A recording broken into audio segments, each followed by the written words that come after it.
All right, thank you all for being here. As Stu said, I'm Drew, and my presentation is called Don't Stick to Sports, and I'll get into exactly what that means in a minute, but before I do that, let's talk about myself for a little bit. So I come from a family that loves sports. I grew up playing a lot of different sports, watching a lot of different sports, and that's me when I was a kid playing. And so at a certain point in my playing career, I realized that I was not going to be a professional athlete. I wasn't big enough, fast enough, strong enough, what have you.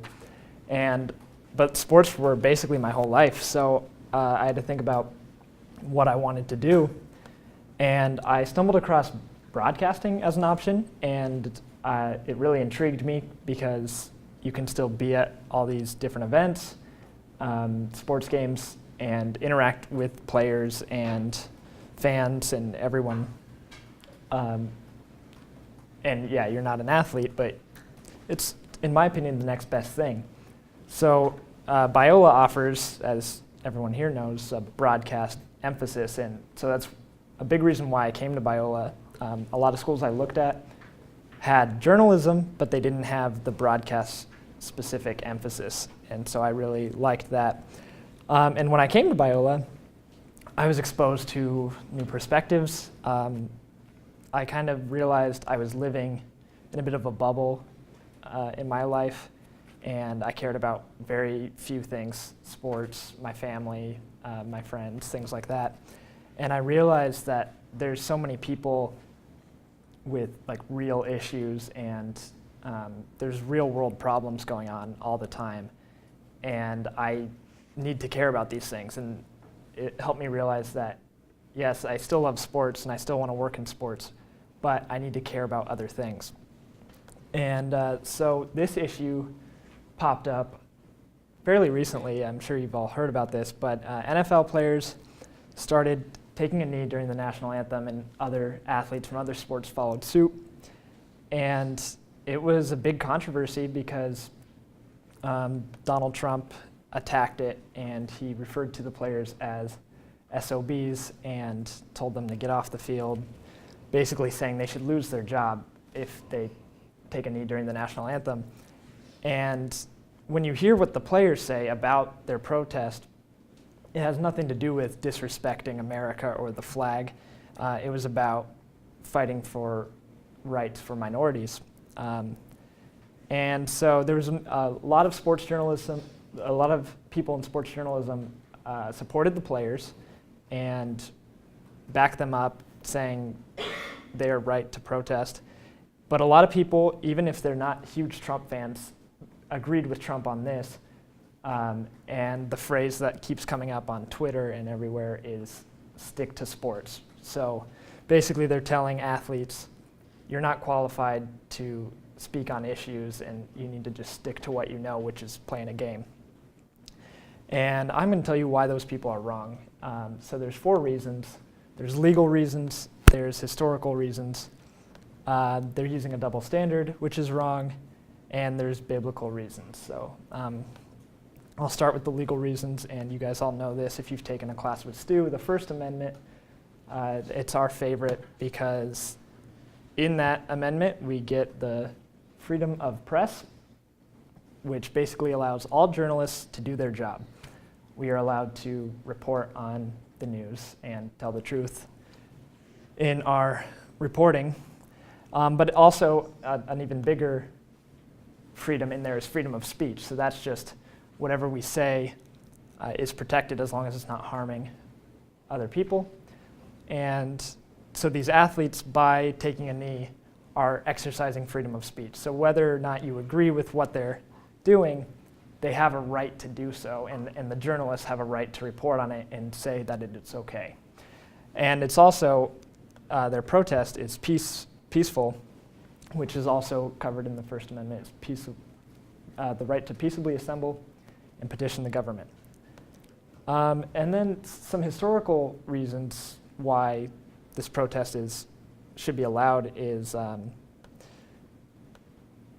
athletes throughout time have made political statements in sports. And so the first example is Jesse Owens.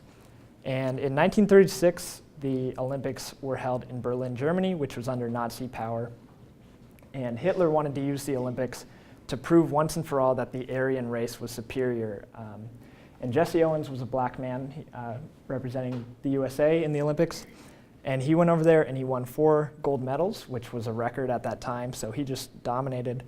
And although he was just doing his job by running and jumping and all that, he made a huge political statement with his victories. And then a more famous one is Jackie Robinson. And he was the first African American to play professional sports here in America in the white leagues. So he played for the Brooklyn Dodgers after playing in the Negro Leagues, and he was very good. He's a Hall of Fame player, but he went through a tremendous difficulty coming into Major League Baseball. So much hate, and he got death threats and everything, and he could have continued in the Negro Leagues and been a great ball player, but he decided to take the step to play in the majors and make this statement that we should be allowed to play. And because of that, professional sports in America are more diverse than ever. And every year, Major League Baseball honors his legacy by having all the players wear his number 42 on their jersey for one day a year. And during the rest of the year, every team has retired his number. So they've come around to see what an impact he had. This is an example from the Olympics again. This is 1968. It was in Mexico City. And Tommy Smith and John Carlos won gold and bronze in the 200-meter race. And during the medal ceremony, when they played the national anthem, they raised up their fist for the Black Power fist. And they later said they were trying to raise awareness for humanitarianism in America. That's 1968, when we were in a lot of turmoil with civil rights and everything. So they made a big statement there. And then this one is not controversial because everyone was in agreement with it, but in 2001, after the terrorist attacks on 9/11, the first game back in New York City was between the New York Mets and the Atlanta Braves, and all the players, instead of wearing their team's hats, they wore hats that said, as you can see, like New York Police Department or the Fire Department in New York, to honor those who lost their lives, the first responders there. And so it's not controversial because everyone thought that was a good thing, but it's still a political statement in sports. And then it's a double standard for 2 reasons. And the first reason is in other aspects, they don't make athletes and journalists stick to sports. So example would be J.J. Watt. He's a superstar NFL player for the Houston Texans. And he used his platform recently after Hurricane Harvey to raise money for hurricane relief. And he was able to help raise $37 million for hurricane relief. And his goal was $200,000. So he was able to use his platform to do a lot of good. And he should be praised for that. And he was. But it is an example of him not sticking to sports. Another one is any athlete, which there's countless athletes that do this, who visit children's hospitals and bring joy and cheer to the children who are suffering there and receiving treatment. And ESPN covers this every year. They do the Make-A-Wish Foundation, where athletes can meet up with children who are sick. And it's a great thing, but it's outside of the sports realm. And then an example that you'll see tomorrow if you watch football is called My Cause, My Cleats. And once a year, the NFL allows the players to wear special cleats that will draw attention to a cause that's important to them. So it could be a foundation or a charity of some sort, but they put it right there in the games, and they highlight different cleats that people wear. And then on the flip side of it is politics not sticking to politics and moving into sports. So the fact that the national anthem is even played is a political statement bringing into sports, as well as players from the championship-winning teams visiting the White House. And then, not a sports example, but Donald Trump had no political experience before he ran for president, and it was part of the appeal. A lot of people liked that. And so I think it's kind of hypocritical to tell athletes that they shouldn't venture into politics when we voted in a president who had no political experience. And finally, some biblical examples. So I have some verses here, and I won't read all of them out loud, but Isaiah 1:7 says, "Learn to do good and seek justice," and Micah 6:8 talks about justice as well. And I think that God calls us to seek justice. It's right there in Scripture, and I think that's what we can be doing. And when we have a platform, a lot of people watch sports, and a lot of people look up to athletes and they look up to sports reporters. And if we can use that platform to seek justice, then I think we're doing the Lord's work there. In Psalm 106:3 says, Blessed are they who observe justice, who do righteousness at all times." So it doesn't say when you're not working, when you're not at the sports games. It says at all times. And then Philippians 2:4, "Let each of you look not only into his own interests, but also into the interests of others." So I think we need to be very selfless. And when we see people who are suffering or who are who are worse off than us, then we need to be able to use our platform and our influence to help them. And so a good example in the media that I look up to a lot is Ernie Johnson. And he works for TBS and TNT, does MLB playoff play-by-play, as well as he hosts the Inside the NBA show with Shaq and Charles Barkley and Kenny Smith. But off the field, or off the camera, he's a really respectable guy. He's a devout Christian. He works with these Christian organizations. He's a cancer survivor, and he has 2 of his own children, and he's adopted 4 children.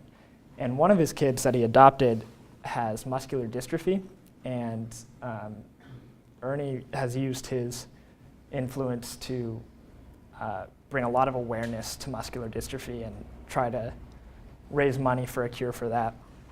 And a story I really like about Ernie Johnson is, so he goes to the grocery store on a regular basis, and he always buys flowers for his wife. And one time, he decided to buy 2 bouquets instead of just one, and he gave it out in the parking lot to an elderly woman he saw. And it turns out that this woman's husband had recently died, and she hadn't gotten any flowers since he died, and her husband used to always buy her flowers. So from now on, he always buys 2 bouquets of flowers at the store and gives one out, and I think that's just a really cool thing. But here's a clip of him on the air not sticking to sports, and it's, whoops. It's right after the presidential election last year. Yeah, I know you're not supposed to talk about politics and religion, but we're already talking about politics, and so I'm going to go the R direction too. I never know from one election to the next who's going to be in the Oval Office, but I always know who's on the throne. And I'm on this earth because God created me, and that's who I answer to. I'm a Christian. I follow this guy named Jesus. You might have heard of him. And the greatest commandment he gave me was to love others. And Scripture also tells us to pray for our leaders. Yeah. Oh, so I thought that was really cool that he was able to go on air right after a lot of stuff happened in the election and say those things. And so when I'm in the field doing sports journalism, I hope to be someone like Ernie Johnson and follow my own advice that I just laid out here, and follow God's commands to seek justice and to help others who are in need. And I'll also know what my rights are as a journalist to have freedom of press and freedom of speech. And I'll try to recognize the history of those who came before and were able to make statements in sports. So Thank you for listening to me. Are there any questions?